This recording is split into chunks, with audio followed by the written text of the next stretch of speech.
Welcome back to another month of why did I do this to myself?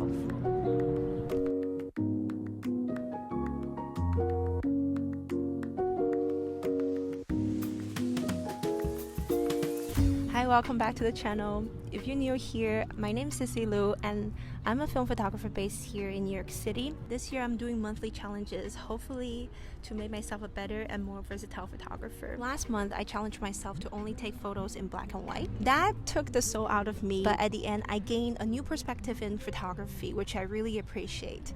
This month I came with a new challenge, which is not to take any portraits for a whole month.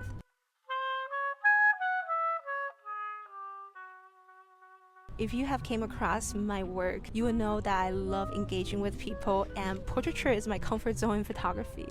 So to actively go against what I love and have passion for, it was incredibly difficult. In this video, I would like to break it down to 4 phases as I bring you along with my journey to figure it out the meaning and the different definitions of portraits.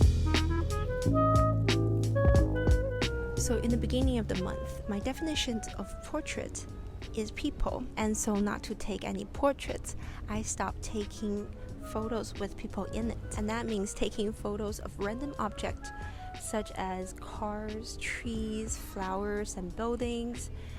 I got bored of that very quickly as I ran out of creative way to capture them, and so then I moved into the second phase of how I try to define what a portrait is. To take pictures in a city like New York in public, it's nearly impossible to not have any people in it. I'm currently actually filming this in Central Park, and I walked probably about 2.5 hours to finally find a spot where it's a little quiet and would not have people in the backgrounds walking past by all the time. But throughout the second phase of this challenge, I started to allow people to be a part of the photo, and the only limitation is not to show their face. So here are some photos I took with that definition of a portrait in mind.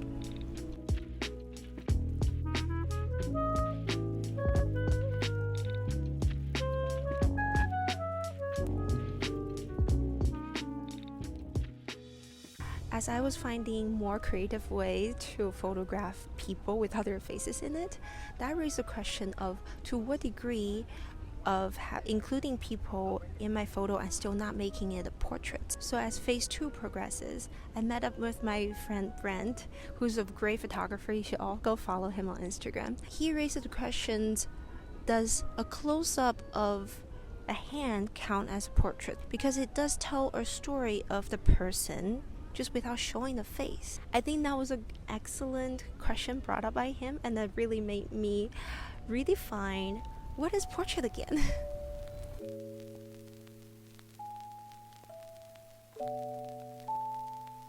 After chatting with Brent for a while, we decided on if a photo of people in it and the photo is telling a story of the people, then it is a portrait.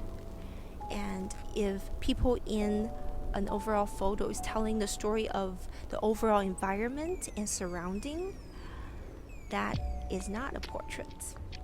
In other words, if people in the photo are the subject, then this photo becomes a portrait.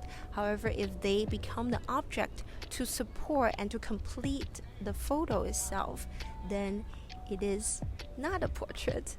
So with that in mind, I started my new journey into finding no portraits throughout the city.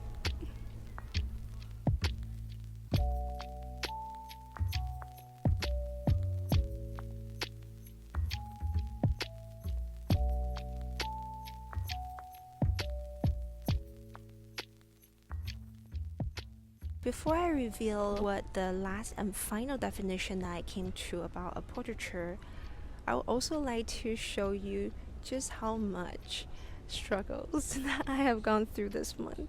From missing out capturing the boy in the school bus to meeting Gary. You know, people say when you're not looking for something, they pops up everywhere. I captured some on the phone just so I can show you what I missed out. I know that kind of still mean that I did capture the moment, but I just wanted an evidence to show you. how desperate that I was. I just saw a perfect portrait. I can't take it. I'm so mad. I have no clue what I'm looking for. So far, I'm just doing a lot of like meaningless photo of cliche things. Not feeling particularly inspired. I don't think that photo is going to come out. But I also just wasted 3 frames on that stupid tree. I'm having a creative block and it's okay. Hopefully it's okay. With all these struggles and challenges of this month, brought out one of my biggest flaws in my photography, which leads me to discovering the 4th and final form of how I define a portraiture.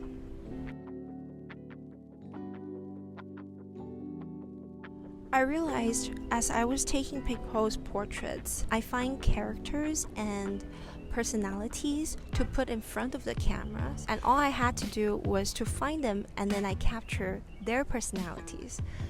But I never needed to inject my personalities in my portraits. It's like reading out words presented in front of you instead of reconstructing the words into sentences yourself. Let me show you what I mean. These are a few photographers who I admire and constantly get inspired by. They don't just show me how the world is around them, they show me how they see the world around them. And I know some of you might say that I have my own style of photography, but I don't think I am constructing a story around me.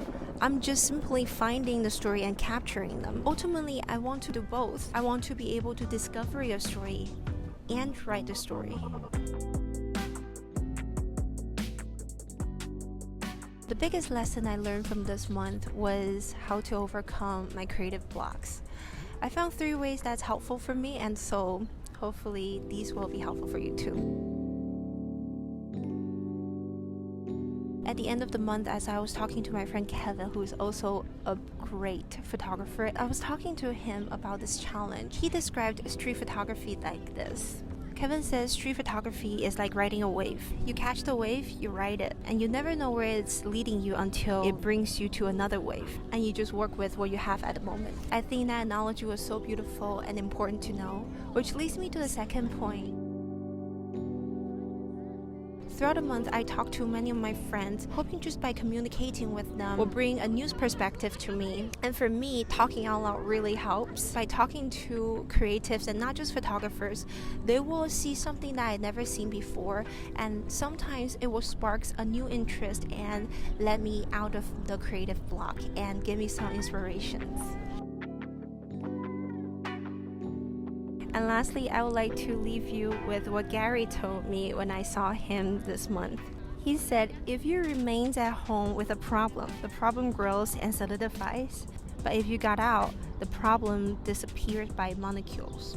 Gary is a wise man, and you already know that. I know I get in my own head a lot of times when I don't feel inspired and the imposter symptoms kicks in. This month, even with all of the lack of inspiration and motivation, I still encourage myself to get out every day, or most of every day, and just walk around until the waves kicks in, like Kevin says. So I hope you enjoyed this video. If you like to see more every single month of me going through challenges and sharing what I learned from the challenge, please make sure to subscribe.